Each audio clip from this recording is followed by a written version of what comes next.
شرجیل نام میمن کراچی میں press conference کر رہے ہیں، آپ کو براہ راست یہ چلتے ہیں۔ ہمیں یاد ہوگا کہ کس طریقے سے عید کی رات کو پاکستان پیپلز پارٹی کی لیڈر محترمہ فریال طالپور صاحبہ کو ہاسپٹل سے جس طریقے سے مین ہینڈل کر کے لے کے جایا گیا جیل پہ، میں سمجھتا ہوں نہایت ہی شرمناک واقعہ تھا۔ اور اس وقت خان صاحب اور ان کے جتنے بھی ترجمان تھے وہ خوشی منا رہے تھے کہ کس طریقے سے کسی خاتون کی تذلیل کرنے کی کوشش کی گئی۔ ان کے حوصلے بلند تھے، ان کے حوصلے ہمت تھی کہ انہوں نے ساری چیزوں کو فیس کیا۔ لیکن آ جائیں اس کیس پہ کہ یہ کیس ہے کیا۔ مطلب ہمارے پاس ایک یہ چیز ہے کہ کسی پہ بھی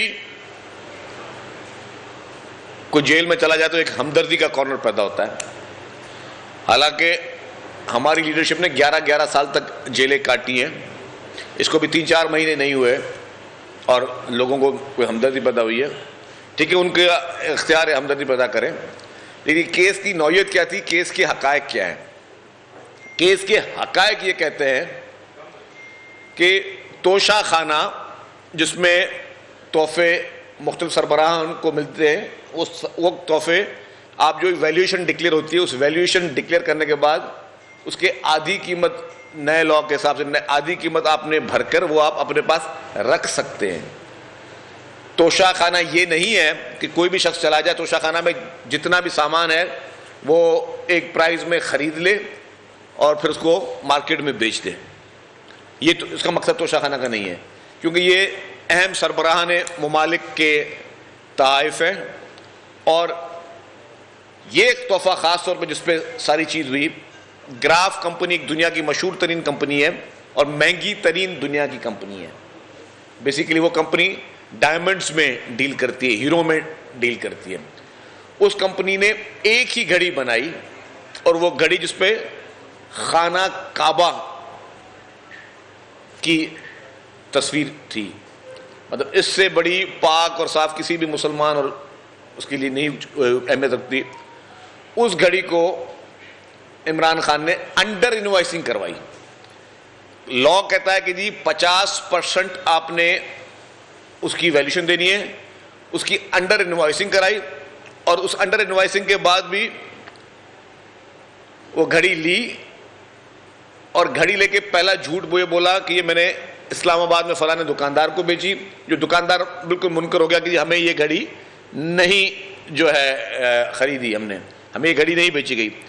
دوسرا الزام لگایا اور جب پوچھا گیا کہ بھائی یہ گھڑی اگر آپ نے لی تو آپ نے پیسے کہاں سے دیے، بھلے 1 روپے میں بھی لی، پیسے کہاں سے دیے؟ تو کوئی منی ٹریل جو ہے انہوں نے وہ پیش کرنے میں کورٹ کو وہ فیل گئے کہ جی یہ منی ٹریل تھی۔ اس کے بعد جو انہوں نے پیمنٹ کی وہ بھی کیش میں کی، پھر اس کے بعد میں جعلی منی ٹریل بنانے کی اس میں کوشش بھی کی گئی۔ تیسری بات یہ کہ آپ نے ایک گھڑی لی، وہ آپ خود استعمال کر سکتے ہیں، وہ چیز آپ مارکیٹ میں بیچ نہیں سکتے کہ پروفٹ میں بیچ دیں۔ مطلب کوئی سربراہ ہے، کسی ملک کا سربراہ آپ کو کوئی چیز تحفے میں دے رہا ہے تو آپ نے وہ چیز خود استعمال کر سکتے ہیں۔ اب یہ نہیں کہ آپ تو پھر کوئی بھی سارے وزیر اعظم صدر یہ کریں گے جی سارے دنیا کے ممالک کے سربراہوں سے تحفے لیتے رہیں اور پھر مارکیٹ میں بیچتے رہیں، یہ کوئی کام دھندا نہیں ہے۔ یہ اس چیز کی بھی بےزتی ہے اور غیر اخلاقی بھی اور غیر قانونی بھی ہے، تو انہوں نے یہ چیز کی۔ پھر جو ہے ان کو یہ کہا گیا کہ جی آپ اس کی منی ٹریل دیں، جس طرح میں نے کہا منی ٹریل میں مکمل طور پر جو ہے وہ ناکام گئے۔ اس گھڑی کی جو قیمت مارکیٹ میں بتائی جاتی ہے وہ 2.5 ارب روپے کی قیمت ہے، اس کی 3 ارب شاید کہتے ہیں کہ اس تک کی قیمت ہے، اور اس کا 50% اگر قیمت بنتی تھی خریدنے کی تو وہ 1.5 ارب روپے بنتی تھی۔ 3 ارب روپے کی گھڑی تھی جس کی 1.5 ارب روپے کی آپ 50% قیمت مگر کسی نے خریدنی تھی، چاہے عمران خان خریدتے یا کوئی XYZ خریدتا تو اس نے 1.5 ارب روپے پے کرنے تھے کہ وہ گھڑی خریدنے کے لیے۔ لیکن انفارچونیٹلی وہ 1.5 ارب روپے نہیں پے کیے گئے، چند لاکھ روپے انہوں نے دیے اور کہا کہ جی یہ اس کی قیمت ہے، اور وہ گھڑی اٹھائی گئی۔ مگر 90 لاکھ روپے توشہ خانہ میں انہوں نے کل جمع کروائے۔ کہاں 1.5 ارب روپے، کہاں 90 لاکھ روپے۔ اس حساب سے آپ دیکھیں کہ 1,99 کروڑ روپیز کی انہوں نے جو ہے وہ ڈاکہ ڈالا. 1,99 کروڑ روپیز کا انہوں نے ڈاکہ ڈالا جو کہ انہوں نے سرکاری خزانے کو نقصان پہنچایا. اس کے بعد چلیں اس چیز کے بعد کیا کرنا ہوتا ہے آپ نے کہ آپ نے کورٹوں میں چیزوں کو پرسو کرنا ہوتا ہے. اس کیس میں کئی مرتبہ عمران خان اپنے وکیل چینج کرتے رہے, اپنے وکلا کو وہ تبدیل کرتے رہے. شاید وکیلوں کو شاید وہ مکمل پیسے نہیں دیتے یا وکیلوں کو بھی آسرے پہ چلا رہے ہیں, جیسا ان کے وکیل بھی چینج ہوتے رہے. آپ کل والے کیس میں بھی دیکھیں, آج والے کیس میں دیکھیں, دونوں چیزوں میں ایک چیز مشترکہ ہے کہ ان کے کیسوں میں وکیل آتے ہی نہیں ہیں. یا تو وکیل خود خوش ہیں کہ یہ جیل میں پڑا رہے, چونکہ ان کے جیل میں جانے سے یا ان کی نااہلی کی وجہ سے کہ یہ اس پارٹی کے سربراہ نہیں ہو سکتے, سب سے بڑا بینیفیشری کون ہے؟ وہ ان کے خود کے وکیل ہیں. تو وکیل خود بھی عدم پیروی کر رہے تھے, وکیل خود بھی حاضر نہیں ہو رہے تھے, جس کی وجہ سے قانونی تقاضے بھی پورے نہیں ہو رہے تھے.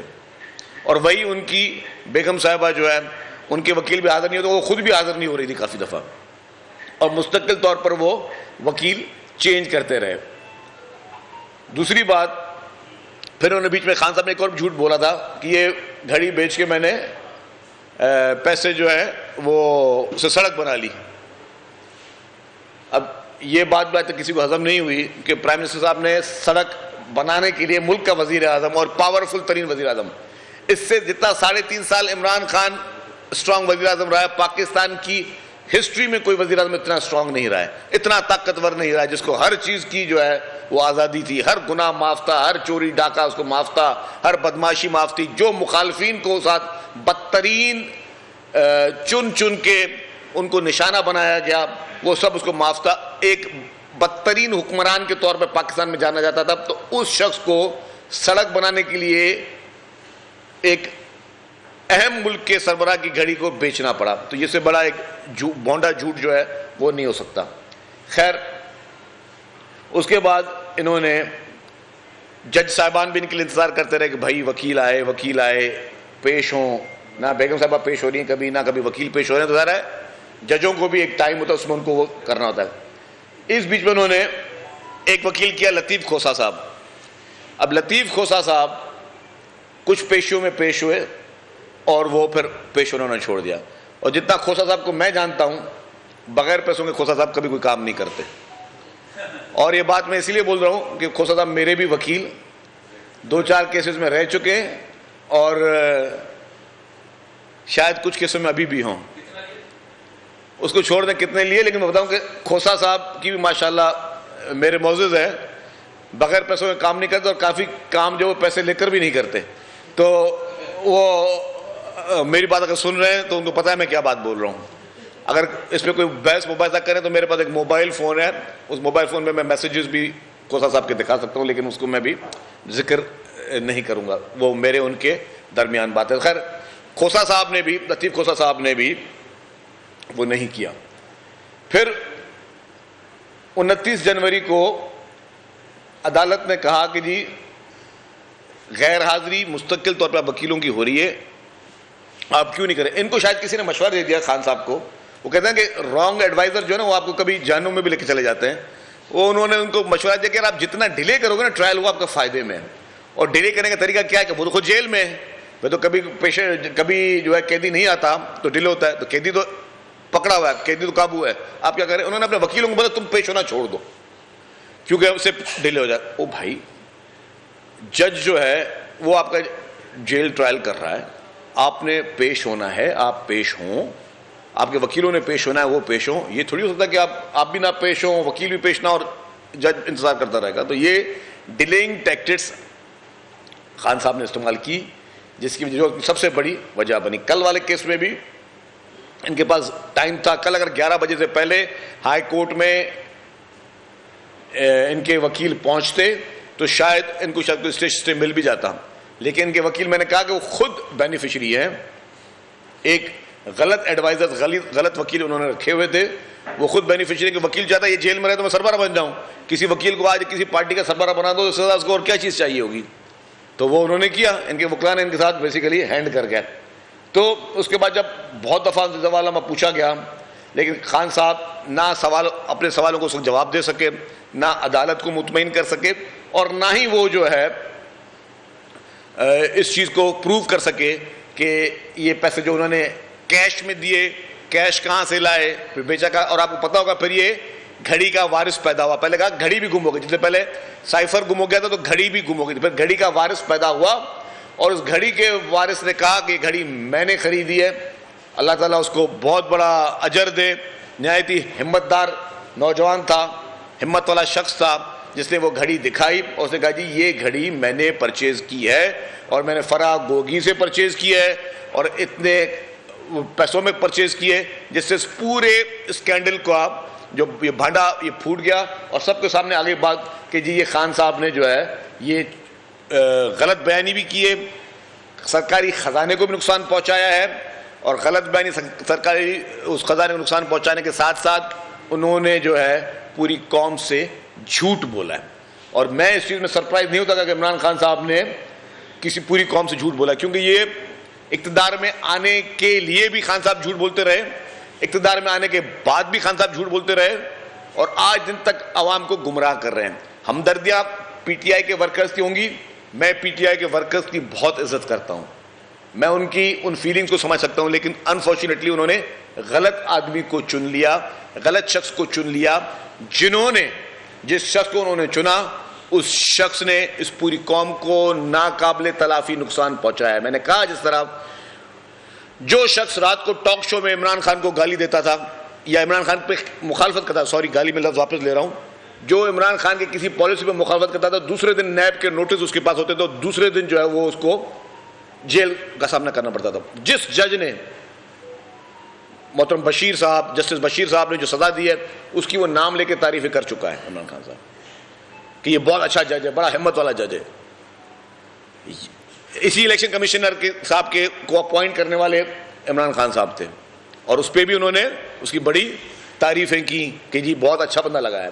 تو کیا وجہ کہ جن کی آپ تعریفیں کر رہے ہیں ان کو ویسے وہ آپ کو لوگ اچھے لگتے تھے، جب وہ آپ کو اسی قانون کے دائرے میں لے کے آ رہے ہیں تو اب آپ کو وہ لوگ برے لگنا شروع ہو رہے ہیں، اور آپ سوشل میڈیا پہ ان کے خلاف کیمپینیں چلا رہے ہیں.